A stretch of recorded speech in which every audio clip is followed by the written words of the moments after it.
What's up, guys? So this is a raw, unedited, unscripted, well, kind of scripted video where how a simple training routine changed my life. I want to dive deep to the origins of how I came up with solo training all the way back to high school when I used to play soccer. So yeah, standing up here just to give me more energy. If you see me pulling out my phone, it's just to refer back to the story points to make sure I don't lose track. But basically, some of you guys know I used to play soccer in high school. I had the dream of becoming a pro soccer player. Honestly, before that, I was a kid, right? This happened freshman year when I just instantly everything shifted in my identity. But before that, I was a kid and I didn't know what the heck. Sorry guys, we live by a train station. Before that, I was a kid. Before that, I was a kid, just a feather in the wind, basically, just like any other kid, having fun, playing video games, etc. And then I did live in Venezuela for about 4 years. Yeah, and that's kind of where I discovered soccer, and I thought it was really, really cool, right? Because in a lot of South American countries, Latin American countries, soccer is a pretty big sport. So that's what we played a lot as kids back there with the cousins and stuff. We moved back to the States, and I still liked soccer, and I did soccer in high school, tried out for the freshman high school team, and I made the team, but I sucked. I wasn't as good as I thought I was. I was sitting on the bench for most games, except during the end of the season. That's when I started to step it up a little bit. The coach noticed, and he had me playing, but I remember just being really disappointed every game, seeing my dad super hyped up for the game, and then just seeing me sitting on the bench for most of it, and that wasn't a good feeling. I couldn't deliver to my family that came to support me. It was not a good feeling. And then after that season, I was so hurt, but also inspired. I was like, I'm not gonna let this happen again. I am actually gonna propose as a goal to myself to become a pro. I've always wanted to do that, though. That was my childhood dream. Granted, I was a freshman. I don't know what the heck I was doing. Knowing what I know now, I would have done it differently. But basically, back then, I knew I had to get good, right? Even as a freshman, a 14-year-old, I knew I had to get good. My identity shifted. I was no longer this kid who was a feather in the wind. I'm not gonna BS and say I became a man, but mentally, I developed a work ethic of an above average person, literally. I told myself I needed to get good, and for me that meant doing solo training. And I got a lot of inspiration from watching Naruto and Dragon Ball Z, that scene of Rock Lee when Guy Sensei comes and he finds after Rock Lee loses that fight to Neji. This is back in the beginning episodes. And then he's training all day, kicking that log for 400 reps. And then Guy Sensei sees him. Something like that. I wanted to be that kind of guy who was training within the shadows, when everybody else was partying and stuff. I was in my backyard doing cone drills and shooting the ball and perfecting my form, learning how to kick the ball harder, increasing power, speed, all that stuff. But I was really specific about it. I was super anal. I remember I would write it down in notebooks. Okay, Monday I'm going to work on power. Tuesday I'm going to work on quick feet. Tuesday, Wednesday, dribbling across opponents. Stuff like that. And I would do it relentlessly. I never missed a day. For 4 years of high school, I trained every day outside, whether it was snowing, January, freaking 20 degrees. I remember I would cover up, put double layers of socks on because my feet would get super cold. If it was raining too much, I'd train in a basement, stuff like that. And I developed above average work ethic, seriously, at such a young age. And it was a blessing.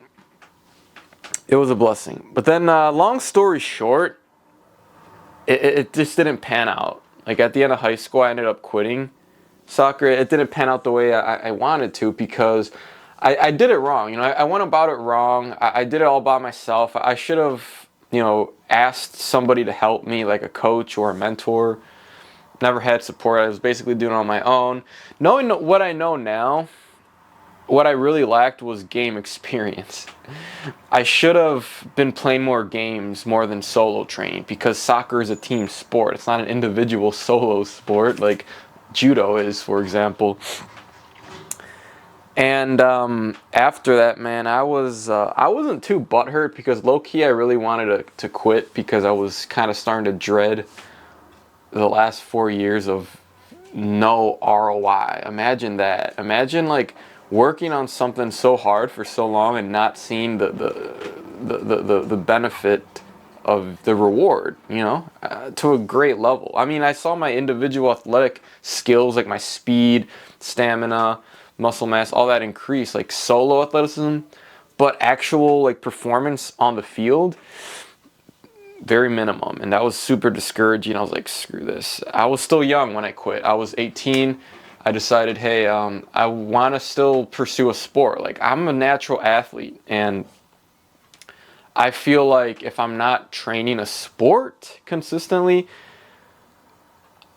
I don't know, I just get depressed. Like, I'm just an athletic dude. And this was 2017, during like the fight era of Floyd Mayweather with McGregor. And I was, you know, that summer that I quit, I was starting to watch like a lot of Conor McGregor replays, like press conference and stuff. I thought it was really funny. And then I naturally started getting pulled into the martial arts world. I thought it was so cool. And that fall, that's when I started thinking hard about doing like MMA, like some sort of martial art. And then I was like, it was almost like a sports rebound, if you call it. Like, you know, when you break up with somebody, you kind of feel like hollow.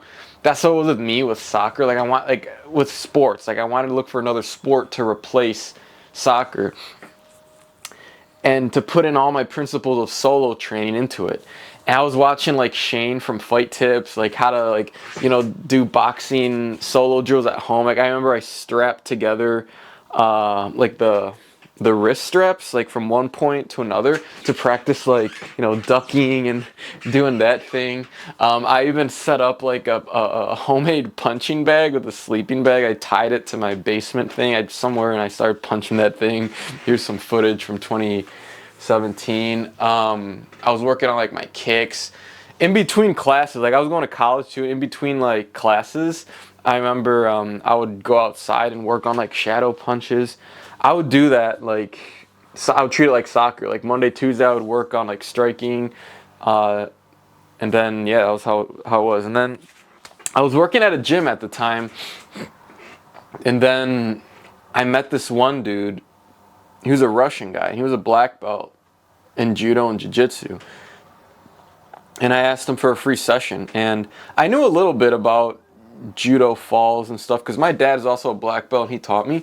So he rolled out his foldable mat, and then he asked me, yo, so what do you know? And I said, I know how to do ippon seonage and how to break fall. So he kind of like taught me, like running me through those again. And it was pretty cool. I was like, hey, I kind of like judo. And I still kind of low-key was dabbling around with the idea of being like an MMA fighter, since doing pro soccer didn't work out. Maybe I'll become a pro fighter.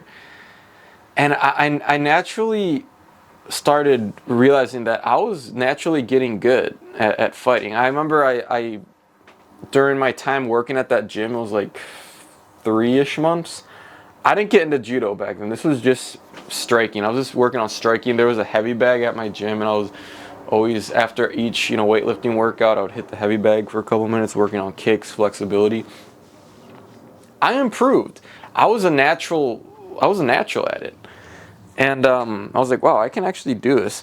And I think I found more success with martial arts, because martial arts is a solo sport, unlike a ball sport like football, basketball, soccer, which involves teams.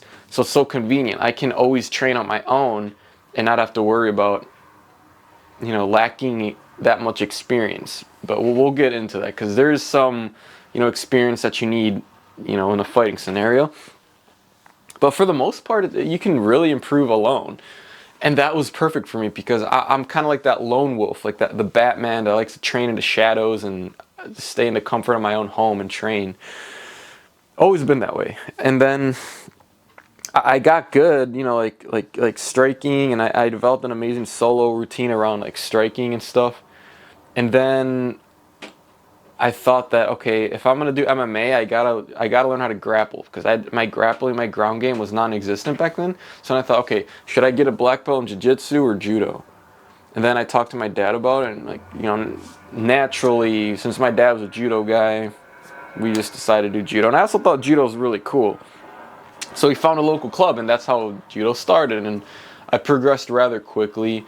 A lot of the athleticism that I built from soccer and, you know, doing the kicks and the striking, it helped me. And I was pretty young. I was 19 when I started, and I did my first competition like 4 or 5 months into judo. I won first place. I hit a clean Uchimata twice. And honestly, I didn't really train that intensively, guys. I would go to the dojo Tuesdays and Fridays whenever they were open, and then I would train on my own. I don't remember if I was doing it like every day or every other day. I also bought a grappling dummy around that time, and I started going crazy for Uchimata because I really liked that throw. I was watching a lot of like judo highlights from Olympians, and I came across Shohei Ono for the first time, and he would do Uchimata like flawless, and I thought it looked super cool. So I was like, okay, I gotta master this throw. And my solo training routine that I developed with soccer, that I developed with striking, I decided easily to do it with judo. And for that, I got some tips from my dad, because he told me he used to train with bicycle inner tubes, to use those as uchikomi bands. So I did that, and I perfected my seonage uchikomi, and then my uchimata uchikomi as well. So the bands came clutch. And then what took it to the next level was buying that grappling dummy. And I could practice like realistic uchikomis with the gi, just putting the gi on a dummy and treating it like a human being. That helped my Uchimata uchikomi for sure. And that's what really helped perfect my Uchimata, was with the grappling dummy. And this applied pretty much with any throw. And I remember that fall, I would take my dummy out in the backyard, living with my parents. And in the beginning, it was not a good Uchimata. But the more I did it, the further my hips got in, the better I lifted my opponent. And I pretty much mastered it quicker than the average judo novice player does. And I did that, going to the dojo twice a week, practicing on a real human being what I'm doing at home. And that was the perfect fit. Now, it's a pretty simple routine. But now that I'm realizing it, man, like, all my life is solo training. Like, the principle of solo training really, really changed my life, because that applies to anything, like any side hustle. You know, the discovery of a side hustle, it brings me purpose. Not only with sports, like I already proved that I could do it with sports, like judo and stuff. But now, like my current side hustle, it's business. Like I've always wanted to be a YouTuber, you know, make money online, have a business, stuff like that, be in control of my life. And I think that's far more fulfilling than becoming like a, I don't know, Olympic judo athlete or something. Because it's something permanent, something in my control, like a personal brand type thing. I love the idea of that. But when I first started my YouTube channel in 2019, I didn't know what the heck I was doing either. It wasn't until I hired a couple mentors, you know, bought a couple courses to point me to the right direction. Okay, this is what you got to do. Post this type of content this frequently. Stick to this topic. Don't post a bunch of different, you know, have you guys, I deleted most of the videos. I didn't delete them, but I privated most of the old videos, but they were just so scattered. I'd do videos on like semen retention, gym, keto back in the day, fasting, dating advice. It's so, like, you got to stick to one topic. And now we finally like figured it out. Okay, it's like, you know, solo training for judo athletes who are like, you know, busy, don't have that much time. And that's pretty much like what I went through, and etc. But you know what I mean? Like just that solo training discipline just kind of shaped my life. Now, like that, and just being extreme. Like I've always been an extreme guy, because I believe if you want extreme results, you need to take extreme action. So even bringing it as far back as with soccer, like that was extreme. You know, like I never went to homecoming, I never went to any of the dances, never had a girlfriend until like 21. all I was doing in high school was soccer, soccer, soccer. And to this day, it's still alive today. Like with my business, I'm going crazy. Like all I'm doing is relentlessly working on, you know, content and taking calls with clients every freaking day, Monday through Saturday, until I reach my goal. No dating life, rarely hanging out with friends, no balance. It's solo training, but for business. You know what I mean? And I like it that way. I like having a side hustle because it just, again, brings purpose into my life, and it helps me feel like I'm building something. And I always like to know that I'm building something, because without it, like, I'm just like anybody else, like a feather in the wind. And I just don't feel fulfilled in life. Like just going wherever life takes me, I'll get a job and then come home and sit on the couch all day. No, like that's freaking depressing. And I notice I'm the type of guy to get depressed if I'm not constantly building something, you know? Comment below if you relate. And for you, it could be judo. Like maybe you have a 9-to-5 job, but you don't want to just do that. Like you want to craft an inner warrior within you. That's what this channel is for, man. And that's kind of how it helped me. Like I developed my judo skills throughout my college years, in the midst of studying, in the midst of figuring out this YouTube channel thing. Still made time to train.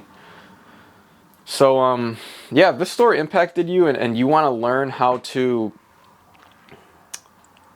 structure your training for judo, kind of like how I did, to allow you to throw more people, land more throws in randori, and master your throws at a quicker rate than the average person who's going to the dojo pretty much, at your own time, at your own convenience. And just see how the concept of solo training can actually bleed into other areas of your life, how it did for me. There's 2 ways you can get a hold of me, man. So just go to the description. There's 2 links. Hit me up on Instagram, or if you're truly ready to invest into your judo development, you can straight up book a call, and we'll see if we're a good fit to work together, and you can join my Judoka Ascension coaching program and really take your judo to the next level. Guys, hope you enjoyed this story. Comment below if you like raw talks, if you want more of these raw stories from my past. See you guys soon.